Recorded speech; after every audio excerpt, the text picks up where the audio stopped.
Hi everyone, you are welcome to my channel. My name is Goody. If you are new, you are welcome. You are in the right place. A lot of knowledge to gain from this channel. So sit tight, go nowhere. Make sure you subscribe if at the end of this video you gained any value. In this video, we will be discussing generational curses, what they are, how to identify them, and most importantly, how to break them. How to break these limiting curses and covenants of the bloodline. First of all, curses are spiritual utterances that are often backed by a spiritual power used with the intent of inflicting harm or punishment on someone or something, while a generational curse is a curse that is passed down from one generation to the next.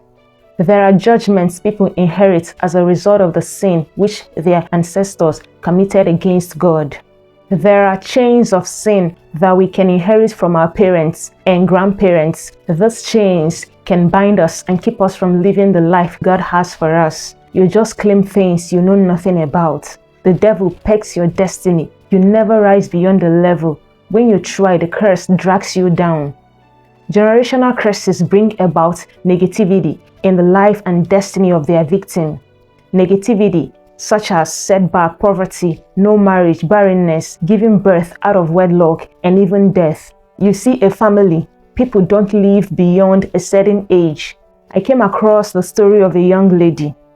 Female members of her family would die before they reach the age of 30. This was a mystery, so they decided to do an investigation to unravel the mystery behind the premature death. The investigation revealed that their ancestor was a prominent paramount ruler. When he died and was about to be buried, according to their tradition, someone was meant to escort him to the land of the dead. They concluded that his youngest wife, whom he loved so much, should escort him, so the young woman was buried alive with him. However, when she was about to be buried alive with the dead chief, she began to rain curses. She said, "What did I do that you want to bury me alive? I vow that in this family, none of your young ladies will cross this age before they die." And the young woman was about 30 years of age when this happened. Consequently, every time any female member of that family reached the age of 30, they die mysteriously. This was because of the bloody foundation and the attendant curse in their lineage. There are families whose ancestors were slave dealers. Some even buried some of their slaves alive. Now the children who are their descendants are suffering the consequences of such evil till today, because the main purpose of this curse is to create transgenerational allegiance. But the good news is the cross of Calvary is the answer to every evil foundation. The blood of Jesus is powerful enough to cancel every bloody foundation and transaction whose consequence may be plaguing your life and destiny. Here are major types of generational curses and how to break them. 1. Curse from God. Curses can come directly from the Lord. It's called a sinner's curse. Every sinner is under a curse. Anyone who has not acknowledged Jesus Christ as their Lord and Savior is under a curse. If you are not in Christ, you qualify for a sinner's curse. The first curse that touched the earth came from God, and it came as a result of the sin of Adam and Eve in Genesis 3, where God instructed Adam and Eve not to eat from the tree of the knowledge of good and evil. The serpent deceived them. They disobeyed God and ate it, and God cursed the serpent and also cursed Adam and Eve. Sin is the only thing that attracts curses from God. But also, through our Lord Jesus Christ, anyone can be free from sin and the curses that come with it.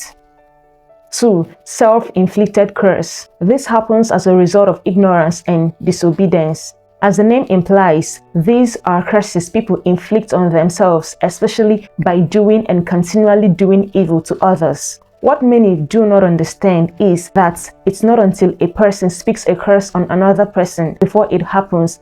Things like oppressing the poor and bearing false witnesses naturally attract curses to an individual.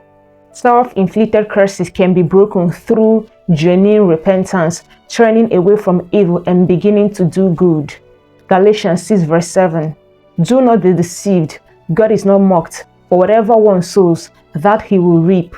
This law states that Whatever a person sows, they will reap. If a person sows sin, they will reap death. And if they sow righteousness, they will reap life. 3. The curse of idolatry. Exodus 20, 3-6. You shall have no other gods before me. You shall not make for yourself an image in the form of anything in heaven, above, or in the earth beneath, or in the waters below. You shall not bow down to them or worship them, for I, the Lord your God, am a jealous God, punishing the children for the sin of their parents to the 3rd and 4th generation of those who hate me, but showing love to 1,000 generations of those who love me and keep my commandments. In Africa, many people struggle with this very issue. Before Christianity came to Africa, we mainly engaged in traditional practices and ritual-dominated culture. The curse of idolatry is God's punishment on everyone who worships strange and foreign gods. Doing that is going against God's commandments in Exodus 23-5, where we just read. Idol worshiping attracts evil spirits. It is these evil spirits that people ignorantly worship instead of the Most High God. Apart from attracting the curse from God that goes from generation to generation, these spirits that were once worshipped don't easily let go of subsequent generations. This kind of curse is also a product of violating terms and agreements agreed upon by men and deities. Curses operate on legal grounds. This is where many Christians today have a tough battle to fight, because you are not worshiping the spirits like your parents and grandparents did, and you are also not offering sacrifices they need that were offered to them before. So they will always come claiming that you or your family is owing them. You never know the promises your ancestors made to them. Maybe that them and their generation will serve the spirit if they do so for them. And maybe the demonic powers did it and the ancestors kept their promise. But because the present generation accepted Jesus as their personal Lord and Savior, they refuse to serve the deity or keep the agreement. They will keep coming, claiming you are owing them because your parents or ancestors made agreements on your behalf without your consent, so indirectly you are owing them. And the spirits will keep making the life of their victims miserable. Ezekiel 18 verse 2. What do you people mean by quoting this proverb about the land of Israel? The parents eat sour grapes and the children's teeth are set on edge. I recall a situation where a family was plagued by the loss of their infants, one after another. During a church program, there was a shocking revelation. Their ancestors had made an agreement with a deity, sacrificing fowl chicks on the altar, but the family had since stopped this practice. Unknown to them, the deity had begun claiming their babies as a form of exchange. A prayer was made for it to be broken. So you have to correct everything your parents couldn't correct in your life, so your children or unborn children will not become victims as well. Let's correct the errors of the fathers and setting precedents for the new generation. Sadly, some Christians are born into families where this idol worshipping is still carried out by relatives. This makes the spiritual warfare even more deadly.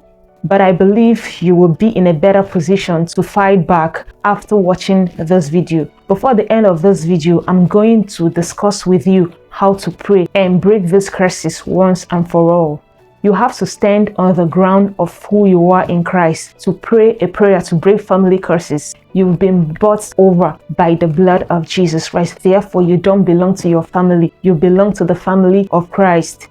Colossians 1:13-14. For he has rescued us from the dominion of darkness and brought us into the kingdom of the Son he loves, in whom we have redemption, the forgiveness of sins. If you really need deliverance from foundational curses, you have to learn to be more conscious of who you are in Christ. If your family is idolatrous and ungodly, salvation separates you from them. Even the evil family members know this. They often begin to hate and intensify attacks against anyone who gets saved in the family. Another type of curse is parental curses. Parental curses are curses spoken by parents on their children for their misdeeds. There is a limit to which a child can go in offending their parents. Once that limit is crossed, it may cause a parent to speak a curse upon their child. This is seriously not something anyone should attract. It is always right to obey and relate with our parents according to scriptures. Genesis 9 verse 22. And Ham, the father of Canaan, saw the nakedness of his father and told his two brothers outside. Then Shem and Japheth took a garment, laid it on both their shoulders, and walked backward and covered the nakedness of their father. Their faces were turned backward, and they did not see their father's nakedness. When Noah awoke from his wine and knew what his youngest son had done to him, he said, "Cursed be Canaan, a servant of servants shall he be to his brothers." Note, parental curses are effective only when a child is guilty, as seen in Proverbs 26 verse 2. Like a fluttering sparrow or a darting swallow, an undeserved curse will not land on its intended victim.